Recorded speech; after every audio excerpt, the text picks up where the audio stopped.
نہ آگے اور برداشت کرنا آگے، چونکہ جب آپ برداشت کرتے ہیں نا تو اندر میں ایک طاقت پیدا ہوتی ہے، وہ طاقت آپ کی روح کو پرواز دیتی ہے اور اگلوں کے لیے تسخیر کا کام دیتی ہے۔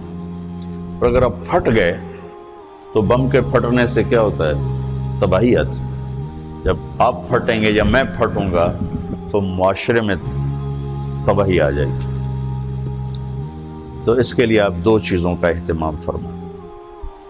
ایک اپنی زبان کی حفاظت فرمائیں، آپ اس 400 کے معاشرے میں کوئی غیبت کرنے والا نہ ہو، کوئی جھوٹ بولنے والا نہ ہو، کوئی کسی کو طنز کرنے والا نہ ہو، تانا دینے والا نہ ہو۔ ایسی بات جو کسی کے دل پہ جا کے چوٹ مارے، اس سے آپ اپنی زبان کو صاف کر لیں۔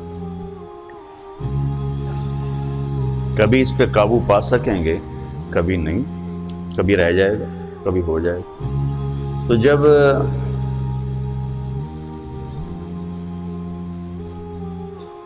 ہاتھ سے نکل جائے بات تو پھر اللہ نے ہمارے لیے توبہ کا دروازہ رکھا ہے، 2 نفل پڑھو، اللہ سے معافی مانگو، جس پر زیادتی ہو اس سے جا کے معافی مانگو، اس سے آپ کی مزاج میں ٹھہراؤ آ جائے گا۔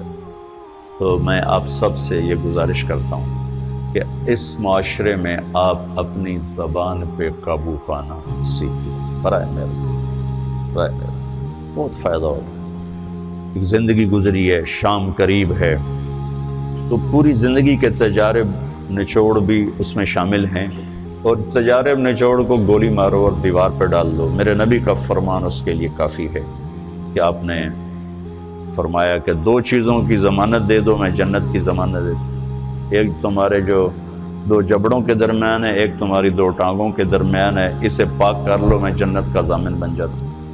اور معاذ بن جبل سے فرمایا کہ تمہیں پورے دین کا نچوڑ بتاؤں، کہ جی کیا؟ تو آپ نے اس حدیث کو میں نے پتہ نہیں ہزاروں لاکھوں دفعہ بیان کر دیا ہے، اور ہر دفعہ بیان کیا ہے کہ اچھا یہ ایسے کر کے کیوں فرمایا؟ یہ پہلے کیا، پھر کہا کف ھذا، اور کہا کس کو ہے؟ جن کے بارے میں آتا ہے کہ اس امت کے علماء کا جھنڈا قیامت کے دن معاذ بن جبل کے ہاتھ میں ہوگا، اتنے بڑے ہوگا۔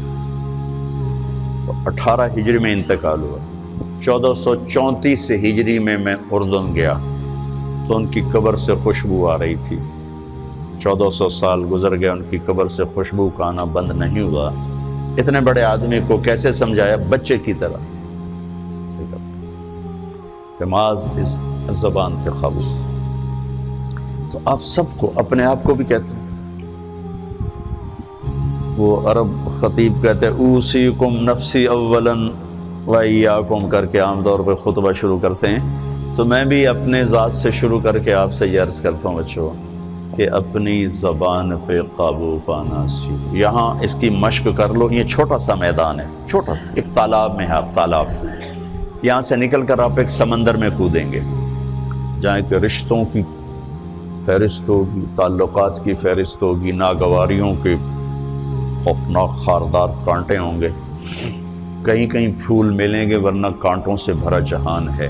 اگر آپ نے یہاں پریکٹس کر لی تو پھر آپ اس میدان میں جا کر انتہائی خوبصورت معاشرے کا فرد بن جائیں۔